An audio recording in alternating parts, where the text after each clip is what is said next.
So I've been asked to talk about how to prepare proper visit summary or follow-up summary, discharge summary, and death summary. These are quite an interlinked. I'll try and um, address all three of these one by one. And in fact, some bit of it will be done in a rather common way. So uh, in a way, what I'm discussing today, or what the issues that have been asked, I've been asked to discuss. So yeah, so essentially, what I have been asked to discuss today, it's all about the visible face of healthcare or medical care that you have delivered to a patient. This is what the patient takes back with him or her, and whether you like it or not, majority of patients cherish these documents provided by you, and they are shared widely. They are shared not just with healthcare workers, other doctors and nurses and pharmacies, but also shared like a trophy at times with relatives and friends. Oh, I got admitted, I was treated at such a hospital by so and so doctor, and here is the certificate of my treatment or discharge summary. So what I'm saying is there is a bit of importance attached to it, and there is a bit of kind of um, sense of pride attached to these documents, barring with the exception of death summary. Of course, you would not like to issue many death summaries, uh, especially not to patients who have been treated by you. So medical records, they are systematic documentation of the past and current information of a patient's medical conditions, the treatment the patient has received, and what have been the outcomes following their treatment. The discharge summary, the follow-up or visit summary, and the death summary are vital components of medical records. And in a way, these discharge and death summary or case summaries are the visible face of the medical records. Of course, you can provide any number of other documents too to the patient or relatives, but primarily it is these summaries which are the visible face of patient's medical records, which the patient has in her own possession or his own possession. What is the need for preparing a discharge summary or a case or a visit summary or a follow-up summary? These are various documents, and as the name signify, these are somewhat different to each other. A discharge summary is when you are actually discharging a patient from your care, mostly from an inpatient setting, whereas a case summary or a visit summary or a follow-up summary is if the patient has visited you in the outpatient, or the patient has asked for a case summary for transferring to another patient, another doctor in another hospital, or else in case of follow-up summary, you have seen the patient during their ongoing treatment, and so you have needed to provide a follow-up summary. The need for these documents is to essentially to document the inpatient or outpatient treatment, investigations, and the progress record. And these are vital for ensuring continuity of care for an individual patient. These assist the ongoing treatment of a patient and assist in ascertaining the progress or deterioration of a patient during the course of the treatment or assessment. These are the documents which are going to be used by various other people, including the pharmacy, other physicians, paramedical teams, and who not, for knowing what the patient has been instructed, what has the prescription been, what drugs need to be dispensed, what investigations need to be done. These are all documented in your discharge summary or follow-up summary. And these also serve the purpose of documenting for posterity for use by other doctors within or outside the hospital, including perhaps yourself. You may see a patient 2 years, 3 years later, and then at a glance from the discharge or follow-up summary or visit summary, you can very well recollect what was the treatment or assessment or outcome of the patient in the previous visit. And these are also documents which are used by the patient herself or himself, the insurance companies, uh, or even the healthcare authorities or government authorities. What are the components of a visit or a follow-up or a discharge summary?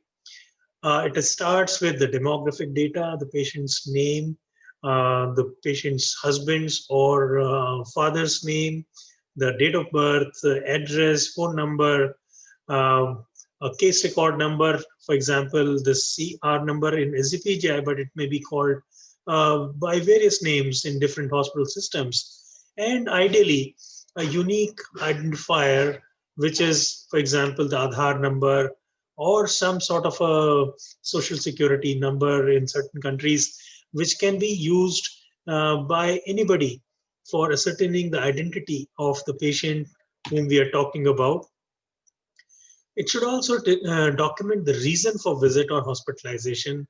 The patient may have visited just for getting a rather mundane thing, or for example, a medical certificate. But the patient may actually have visited for a deterioration in symptoms or a new symptom or new problem. And those things need to be documented accurately.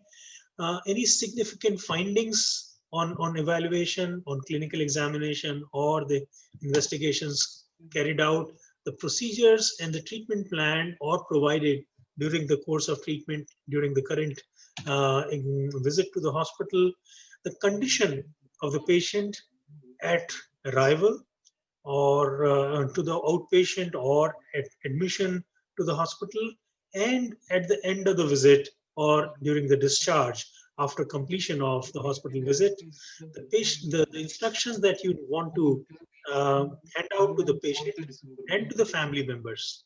Okay, so, and then it must also have the attending physician's signature, the physician or surgeon or resident doctor's signatures, and legibly written name. A visit summary needs to be, or a discharge summary needs to be complete. It needs to be adequately extensive. It must document all the issues related to the clinical investigative diagnosis. Dr. Ashwath, can you please mute yourself? Ashwath S.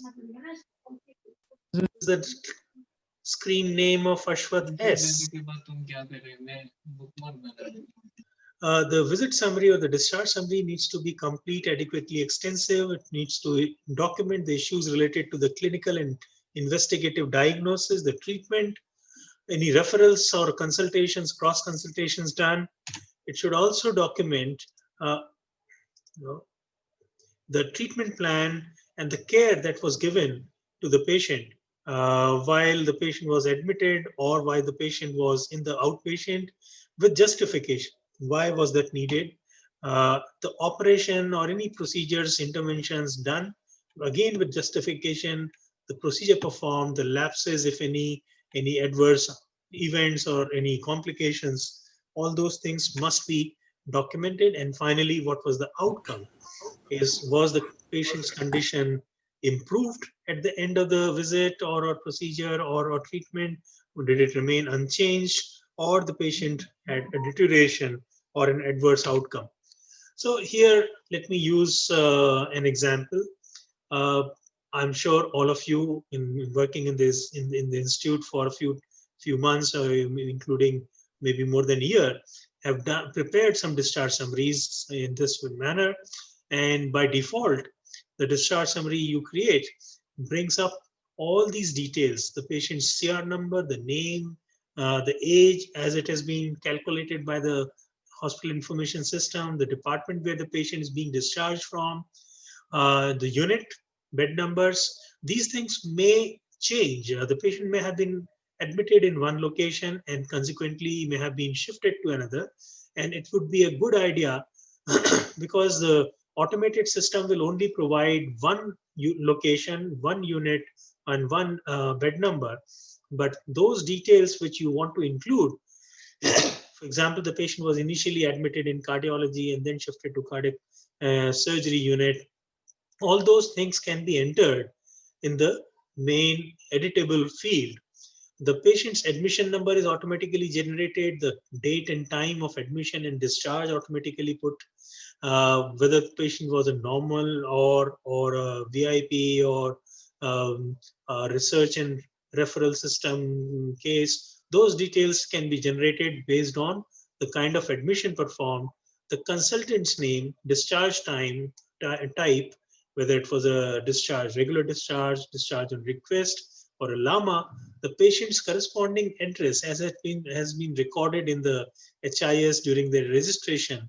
All these things are automatically generated. But mind you, as I'm sure many of you would have realized, many of these details are not accurate. They are not accurately recorded by the patient at the time of registration. And it would be a good idea to include those details in the editable portions of the discharge summary, because mind you, so often these documents are used and repeatedly used for various reasons, not just for care of the patient, but even for clinical research, data retrieval, and whatnot. And then underneath, you have to document.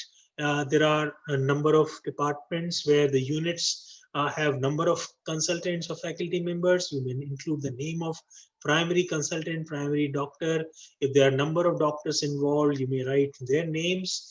The diagnosis, if a procedure was performed, what procedure was performed.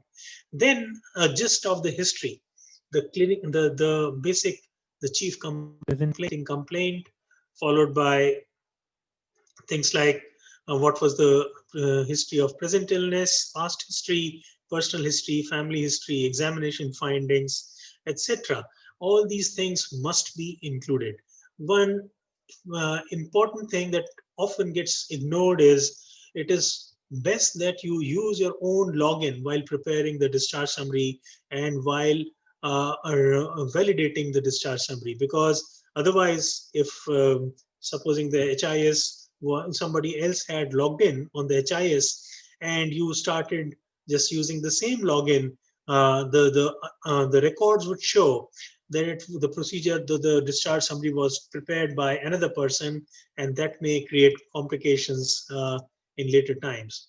So these are the details, as I have explained to you, the demographic details, and I would like to re-emphasize that many times these are not complete, these are not accurate, and you may like to include the accurate, updated demographic details, including the primary care or referring doctor's name in proper areas, and if required, in rest of the editable areas. And these are the various components, including the diagnosis, the procedure or intervention performed, the chief complaints, present history, past history, family, personal, examination findings, anything which is relevant to the case.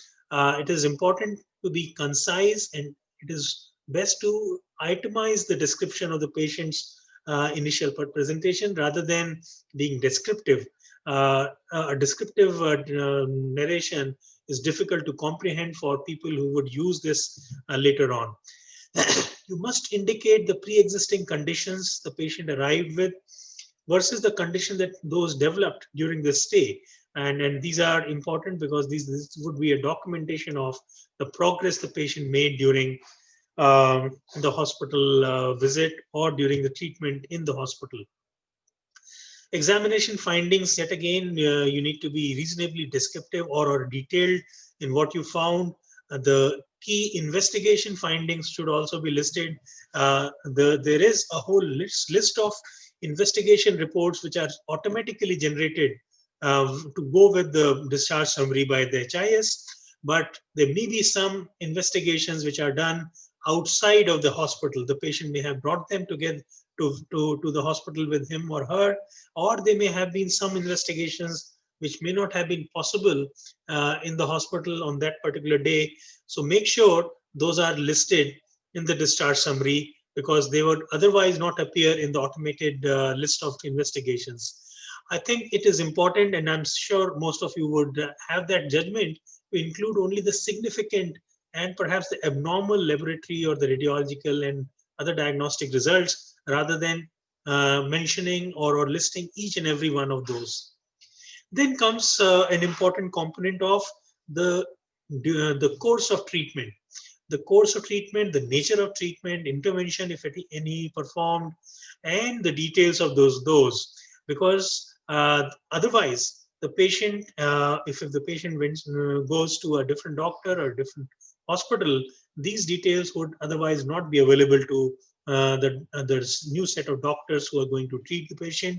And at the end of this, you must include a description about the patient's hospital course, what happened to the patient during the hospitalization, whether the patient was evaluated, prepared for an intervention or surgery or a treatment, what kind of treatment was done, what were the outcomes, was there any adverse event, etc. And you must include important developments while in the hospital, even though it must be emphasized that should not be over inclusive. The status at discharge is another important issue, and that must be included in the discharge summary. Next comes the section of advice on discharge. What kind of exercises or any activities the patient is advised, what kind of diet the patient is advised, what activities, daily activities the patient has been allowed or has been restricted, has been advised not to undertake, what medications the patient has been advised, and these include not just the new medication the patient may be advised while undergoing treatment at the hospital, but also must include all the other long ongoing treatment the patient may be taking, for example, the antihypertensive medications, anti-diabetic medications, etc. It is a good idea to itemize the list of medications, such as diabetes medications, blood pressure medications, and bronchial asthma medications, so that the patient can know at a glance that what all part of treatment has been advised. Most important, or rather very important component, is you must provide a clear instruction about which of the drugs or medications or means have to be stopped at a certain time. For example, an antibiotic, if prescribed, needs to be prescribed for a certain duration, whereas certain other medications like anti-diabetic or antihypertensives are to be written as continued till further advice. And there would be certain medications which can be advised SOS, for example, a pain medication or fever medication, and those things must be very clearly spelled out. The future plan is the next important component. The patient would require ongoing treatment. Many patients would require a second visit or a second set of treatment. Of course, there would be some who would not require any ongoing treatment, yet you would ask the patient to come in a follow-up for you to assess the outcomes and ensure there are no adverse outcomes or no need for ongoing treatment. All those instructions, including the instructions, how would the patient contact the hospital, which location in the hospital, that is OPD or the ward, in case there's a need for an emergency care, where the patient comes to. All those details must be spelled out and explained to the patient legibly in writing, as well as explained in the patient's own language before the patient is discharged. Yet again, it is best to provide an itemized follow-up instruction plan to the patient, and the recommendations for providers. Providers may be home providers, which are family members, or another hospital or a nursing home where the patient may be transferred to. And if any follow-up arrangements or referrals have to be done, again, they need to be listed very accurately and legibly. And these must be explained yet again to the patient and relatives. Do not leave out or do not miss out on the full name, the signature and date of the person who prepared the discharge summary. This is important because many times the patient himself or herself needs this information, and more often than not, it is the other doctors who treat the patient after you have who would require this information to talk to you because you have prepared the discharge summary and you would be knowledgeable about. So these are various physical components or various things that need to go into the discharge summaries, but all those things or a good discharge summary or a death summary would be possible only when you have the intention to provide a good or accurate or an ideal discharge summary. So the most important ingredient in my mind for preparing a good discharge summary is the intention to provide one. You need to have sufficient attention to details. These need to be individualized and should not just copy and paste from other documents. It is okay to use some templates, but again, very judiciously. They should not be done at its final level of just copying Ram Lal's discharge summary and giving it to Geeta Devi's relatives. Everything must be individualized. All the specifics in the discharge summary must be taken due consideration of given due consideration, and the discharge summary must be adequately detailed. All these things can be done only when you have allocated sufficient time to this activity. And one good way of doing this is do not prepare the discharge summary right at the time when the patient is about to be discharged. I'm sure you all know in the HIS there's a possibility to prepare a draft discharge summary, store it, and just before the patient is actually discharged, you can go back, retrieve that stored draft, make changes or edits, and then finally discharge the patient. So in summary, a discharge summary should have all these components which are listed here as a checklist. If you want, you can take a snapshot of this, keep for your ready perusal. The key elements to discharge summary are the problem that led to the hospitalization. Of course, it doesn't list the demographic details and those things which are given, but all these components must be there in the discharge summary. Problem that led to the hospitalization, key findings and test results, final diagnosis, the primary, the secondary diagnosis, and the underlying illnesses, if any, comorbidities, brief hospital course, condition at discharge, the discharge destination. More often than not, it would be a discharge to home, but at times it may be a discharge to another hospital or a nursing home. Medications advised at the time of discharge, follow-up appointments or proposed management plan in the hospital or elsewhere, anticipated problems which you may like to warn the patient about, and what suggested interventions you have in mind in case any of these problems do arise. The pending laboratory works and tests, for example, the patient has undergone a surgery for a tumor, final histology is yet awaited, you must include that.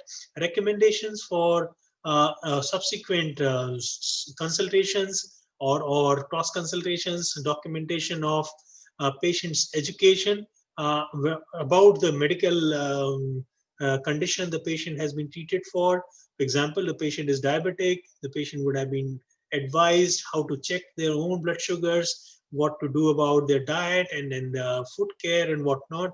All those things must be documented, and name and 24-hour phone number for the hospital and the physician records, because the patient may require an urgent care. The patient would also require follow-up care, and those things must always be listed here. So this is as far as the discharge summary is concerned. A death summary must have all the components that we have talked about so far in the discharge summary or death visit summary. But mind you, a death summary is a medical legal document. It must be prepared with utmost attention to details to ensure accuracy of the spellings of the patient's name, the patient's father's name or husband's name, all the address, Aadhaar number and phone number, etc. It must also have an accurate chronology of events. All those things which happened while the patient was in the hospital, or even before, including the date and time, because all these things have medical legal implications. And so please do pay attention to these details. The demographic details, as I talked about earlier, are a must. The medical conditions, the investigations, treatment which were meted out to the patient, and stepwise outcome. It is not sufficient to just write the patient died at the time and place or wherever. It is important that the patient had a long course of treatment. You must spell out the patient. For example, the patient had an extensive course of evaluation, investigations. The patient underwent, say, PTCA. The post-PTCA patient developed tamponade and whatever complications, and then what was done to take care of that. The patient may have been put on ventilator. Patient may have developed sepsis or multi-organ failure, and eventually the end point is death. So the deaths, oops. So the most important component of a death summary is the cause of death. This must be very carefully documented. The date, time, location of death, that is on what day, date, at what time of the day, and where. In the if it was in the hospital, must be written in the ICU or in the ward, in the operating room, wherever. It is essential to state the causes of death accurately and fully to the best of your knowledge and belief. This is perhaps your most important duty while preparing a death summary.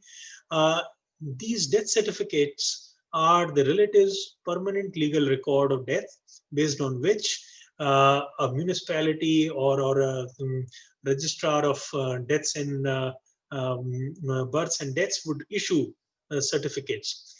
This must include the accurate and the main causal sequence of conditions which led to death. In the first line or in the first part of the cause of death, you must state the direct cause of death which led to death of the patient. Merely saying cardiorespiratory arrest is not sufficient.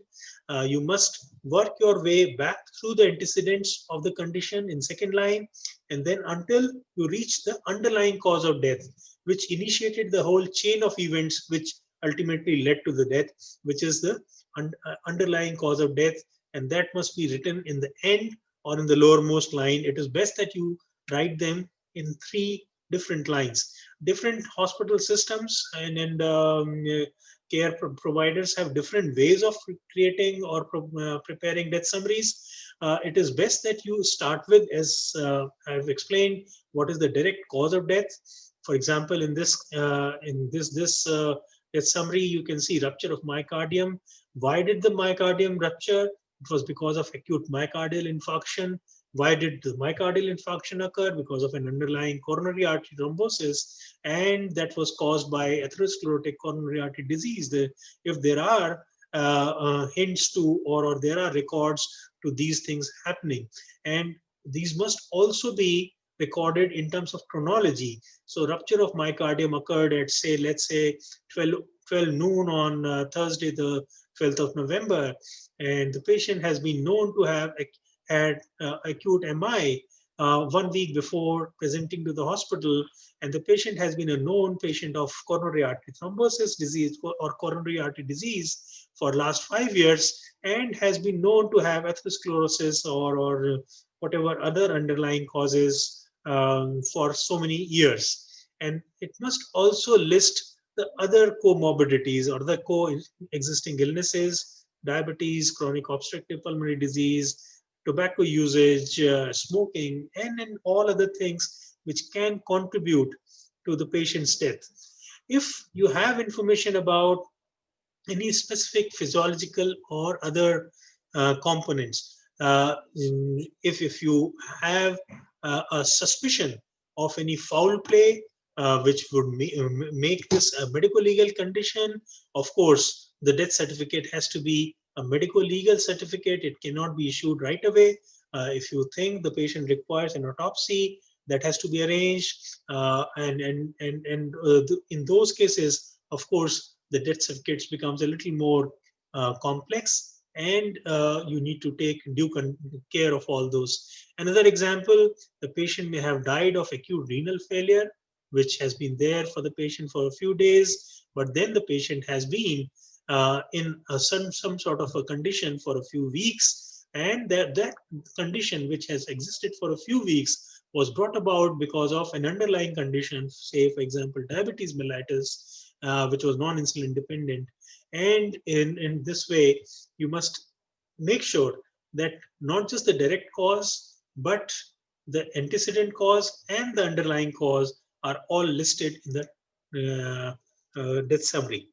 So that is all that I wanted to discuss about the discharge summary, visit summary, and death summary. If there are any questions and comments, you're most welcome to